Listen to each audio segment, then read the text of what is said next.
Hi everyone, this is AJ and welcome back to the channel and welcome to a first time watching review. Yeah, the movie Maniac Cop.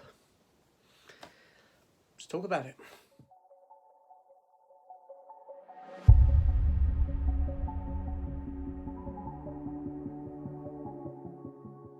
Okay, yeah, so just recently, you may have seen it in my one of my weekly pickup videos, or when I went out Blu-ray hunting, I did pick up Maniac Cop, the first one in CEX for like £8. I've never seen the film, even though I'm a big Bruce Campbell fan. It's a film I've never seen. Now, I'm aware of the film. I've always been aware of the film.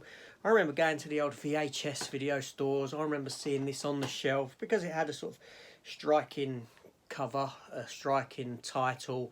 And when you're someone who's in their early teens, this sort of thing appeals to you. But I'd never watched it or its two sequels. Never seen them whatsoever. I don't really know why. Probably because horror isn't really my genre.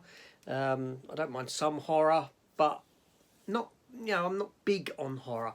But that being said, here we go. Maniac Cop. So Stephen Luther, one of my long-time viewers, and he messages quite a bit.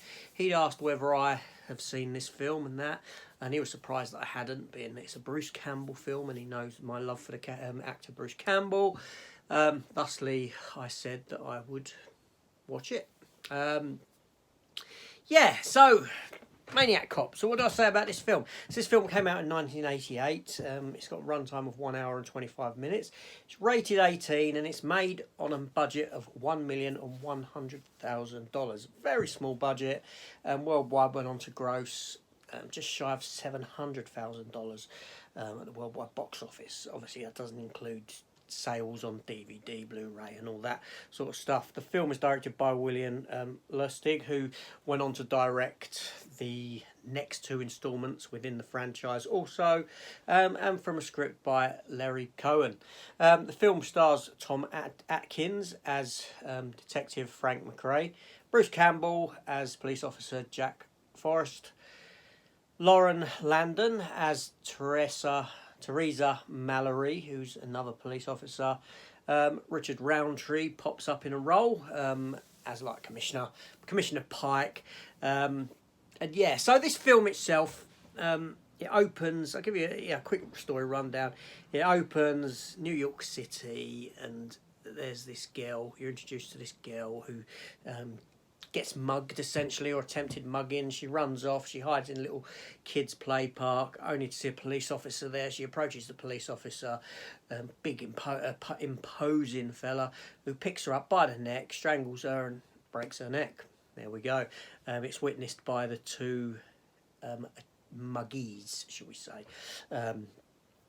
So this sets off this chain of events where we come to find out that people have been murdered by someone dressed as a police officer.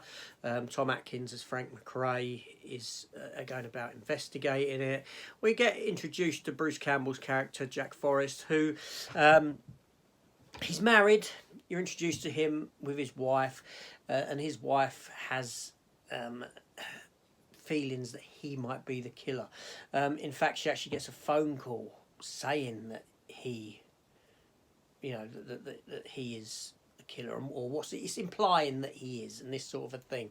So as the film progresses, obviously fingers point at him. His wife gets killed because he's having an affair on her. Their relationship's in a bit of a hoo-ha, and he's off having an affair. He's going to work every night, so this leads her to reinforce the idea that he is the killer. But he's not going to work. He's going off to see his bit on the side, who's this other police officer, Mallory, the one that I mentioned earlier. Yeah, so he gets arrested for the crime, and but the killings continue, this sort of a thing. This is the sort of film we've got. Do you know what I mean? So, in itself, what did I think of this film? This is a tough one for me, right? Because, okay, this is Bruce Campbell before Bruce Campbell, in the sense that he hasn't honed his skill, he hasn't developed that which works for him, that side of him as an actor, where he does stuff more tongue-in-cheek. He plays this persona that he does where he's a joy to watch. This is the younger Bruce Campbell, where he's still straight-laced and he doesn't know what works for him or not as an actor. His part in the film is more of a bit part anyway. It's not massive. It's more Tom Atkins' movie than anyone else's. Richard Roundtree's like in a support role. Now, the film is very well directed. I can't knock the direction of the film. Some of the setting, the mood, the camera angles used, and all this sort of thing. That's all very, very good. You know, the kills are good enough. You know, I don't know. I felt that, you know, I thought, okay, 85 minutes, you know, that's going to fly by. But the film did start to drag for me in its last third. It did start to, and I started dozing off, which shouldn't have been the case because I've had a night's sleep, and there you go. So in that sense, I don't know. And then, because of the era that it's set in, or the era that it's made, 1988, this is really bad. This is really bad. But I started thinking, do you know what'd be really cool? A Maniac Cop and a Police Academy crossover. Yep. This is how I started viewing it in my mind.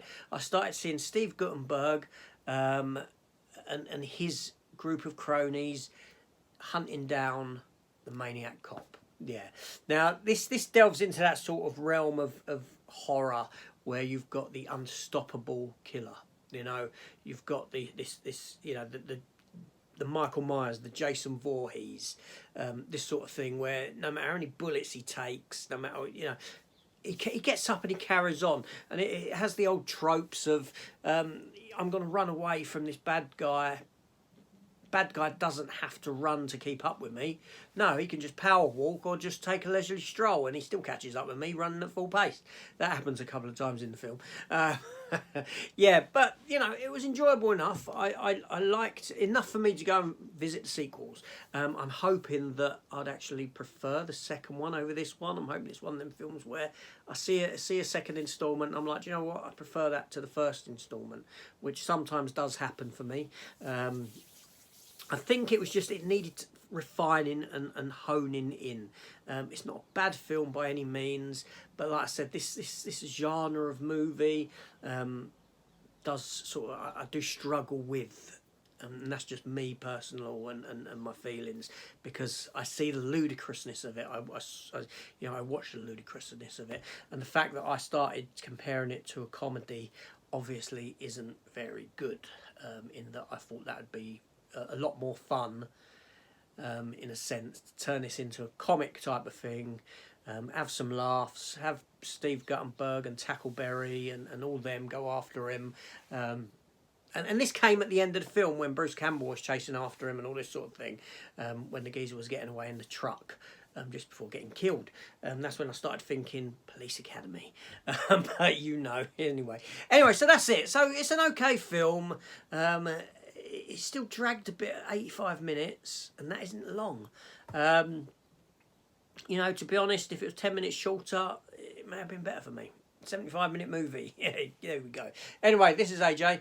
Thank you for watching. I will at some point watch the sequels and give my thoughts on those as well. And I'll see you on the next one. Take care all, and goodbye. And hit that subscribe button if you haven't done so already. I always forget that bit. Take care.